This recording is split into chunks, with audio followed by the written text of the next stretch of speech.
Before the LNER became what it is today, there were small railway companies owning each part of the line. One of these was the North British Railway. One of the engines working this line was Clarence.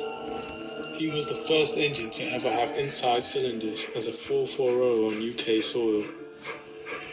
The prototype of his class he was, which kind of made him stuck up in a smoke box. He was very vain and always cared about his appearances instead of the line in front of him. The drivers and firemen of the locomotive said he was always hard to handle. On one particular night, Clarence was resting at the top sheds, sleeping peacefully until the shedmaster came up. Ladybank's injectors have failed and we need another engine to take the post train. I need you, Clarence, to take it. But I shan't, Clarence protested. Well, you don't have any choice in the matter, said the shedmaster, grumbling. And that was that. Clarence coupled up to the train and set off in the night. Somehow, he had an uneasy feeling in the pits of his firebox. Something, he thought, was not right. Soon enough, they arrived at his least favourite part of the line, the Tay Bridge.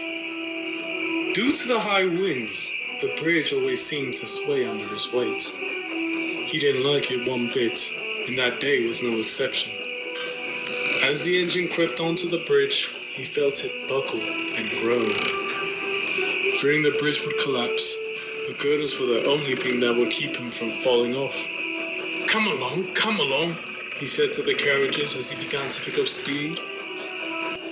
This caused the already swaying bridge to rock back and forth more violently. The engine sliced until they made it to the other side. The engine continued southbound, as well as giving the travel token to the signalman. When he did cross the bridge the first time, their troubles were not over yet. When he arrived in Burnt Island, there was yet another problem. The light rain turned into a major storm and it swept around the line. An 042 tender engine that was supposed to take the train was adamant. It'll knock us off the rails, he said to the station master angrily. That bridge is not meant to hold engines during weather like this. The crew agreed.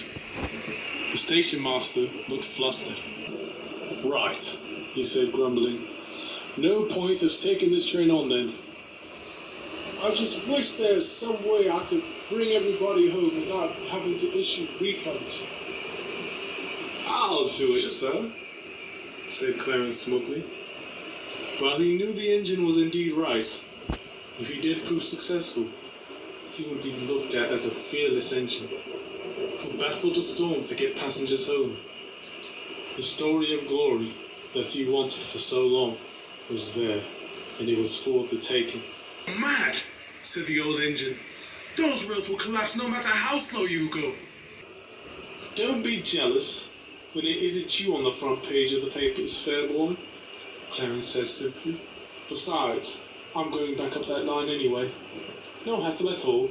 With that, everything was arranged.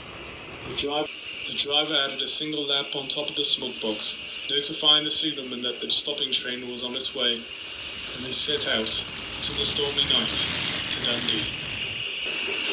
The signalman didn't take much notice of the rain or the high winds. He had gotten a telegram that the train would be passing to collect the token.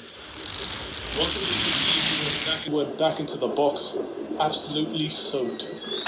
You look a right mess, laughed his mate. The signalman grunted. Try to work with them bloody trains at this time. They might as well close the railway when the weather gets this bad. He turned to the stove. Right, so you want kippers or herrings? Asked the signalman, but his friend wasn't paying attention.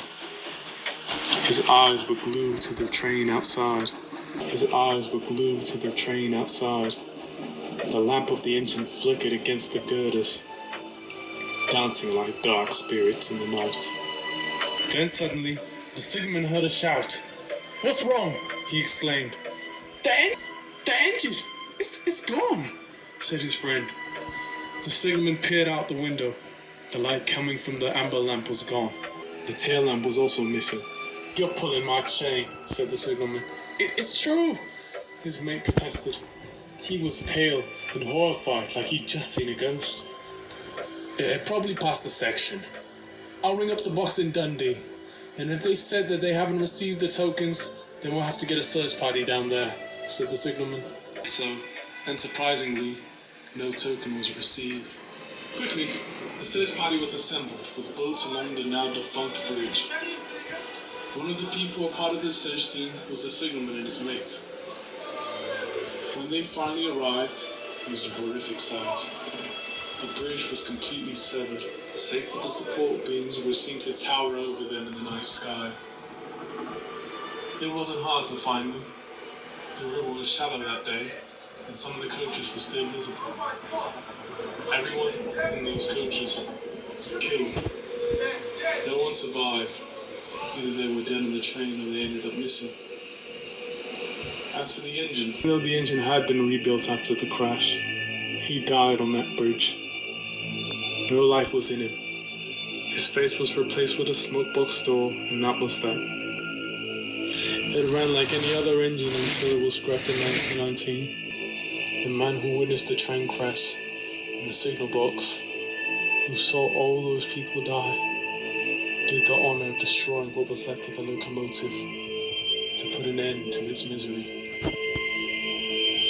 That man was my grandfather.